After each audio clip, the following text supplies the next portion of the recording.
Welcome everyone to another episode of The Spin Cycle. My name is Colin, and in today's episode I'm going to show you how to test the fuel level sending unit in a Series 4 Mazda RX-7.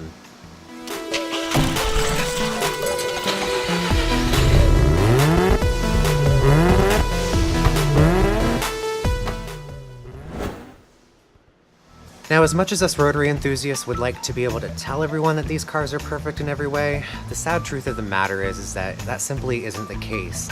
Admittedly, the FC's electrical system has never been known for its integrity, and this problem has only gotten worse as these cars have gotten older.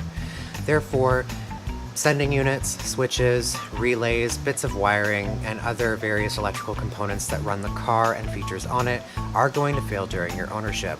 This is why it is such a handy thing to have a digital multimeter in your toolbox and some electrical know-how so that when things go wrong, you are able to accurately diagnose the problem.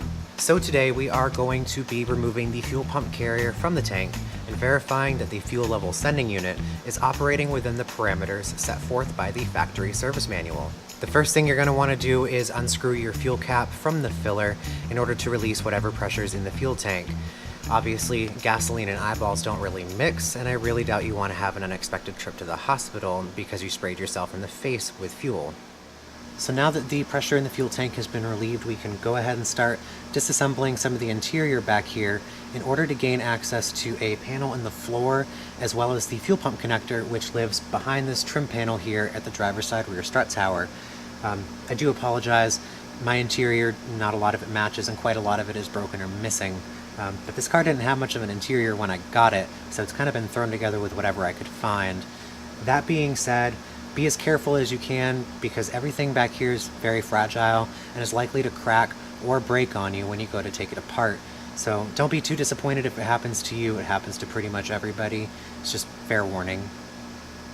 So it is a different day from when I started this project.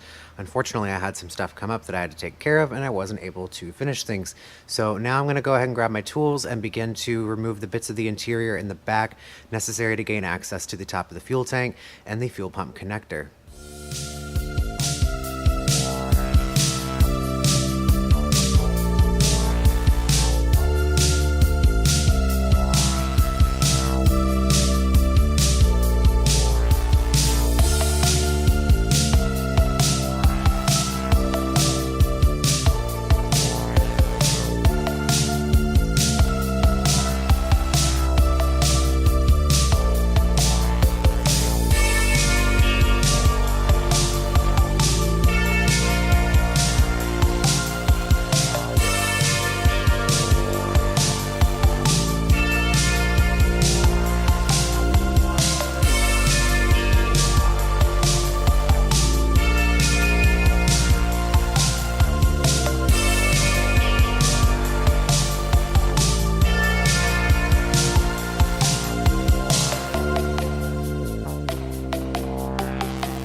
Here's the box I'm using as a medium for my measurements, all of which are noted with the ohm readings you're looking for at these points.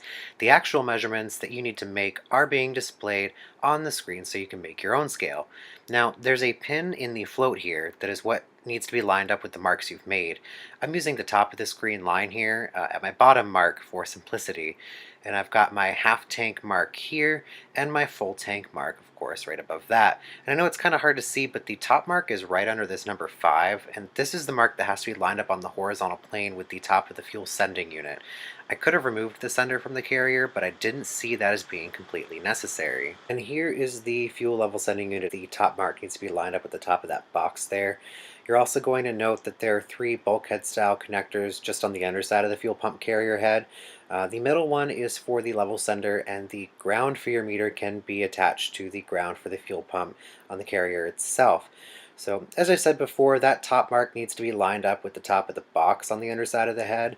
So, once you've done this, you can go ahead and start metering your level sender.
So as you guys just saw, my fuel level sender is ever so slightly out of spec compared to what the factory service manual says is technically within spec, and it's not by much.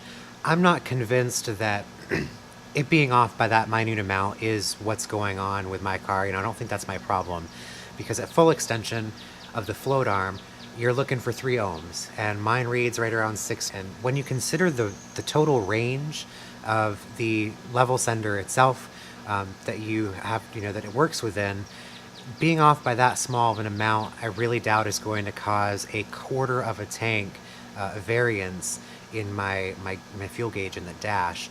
So something else must be going on. I mean, this car has over 300,000 miles on the body and the wiring. I know my gauge cluster says it's got a little over 200,000, but it's nowhere near close to being the original gauge cluster or odometer reading for this car.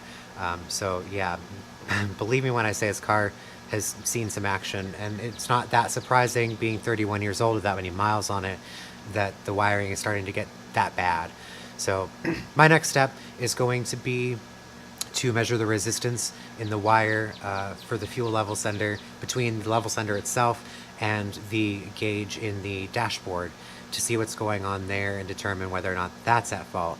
Now, these secondary gauges have always read kind of low as long as I've owned this car. And it's not something I've ever bothered looking too far into, because I've always made sure that, my raw coolant temps and the voltage output, oil pressure, etc., were where they needed to be in reality, just disregarding what the gauges on the dash were telling me.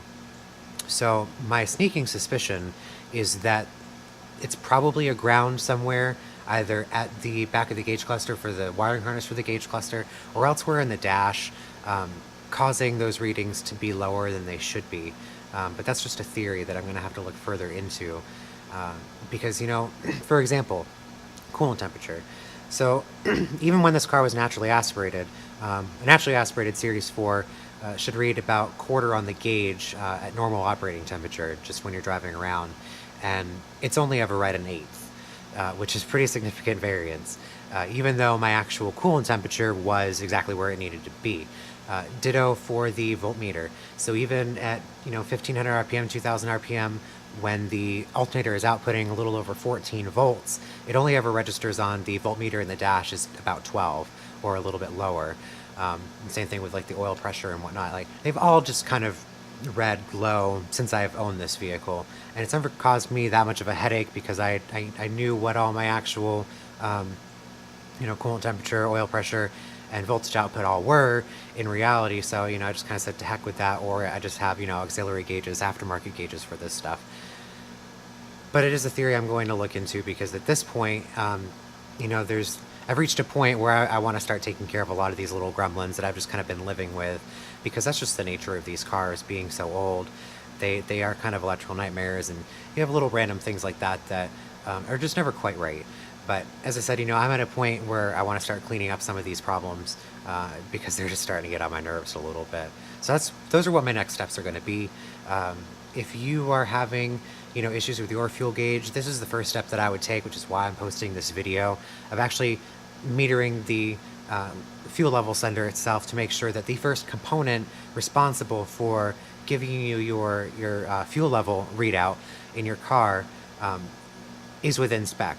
And I'd imagine that pretty much everybody's fuel level senders are probably going to be about the same as mine, where they're off by a little bit just due to their age or variances in different meters. Like, my multimeter is not a very expensive one by any means. It's actually a pretty cheap one. So that is going to do it for today's video, you guys. I appreciate y'all watching, and I hope you all enjoyed it.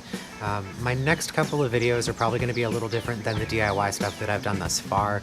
There are a couple of car reviews that I want to get out of the way, as well as interviews with people in the rotary community that have some pretty interesting stories to tell, and I think you guys would enjoy seeing that. So, additional information is going to be in the description below. Please like or dislike the video and give me some feedback as to why either way. Until next time, guys, take care.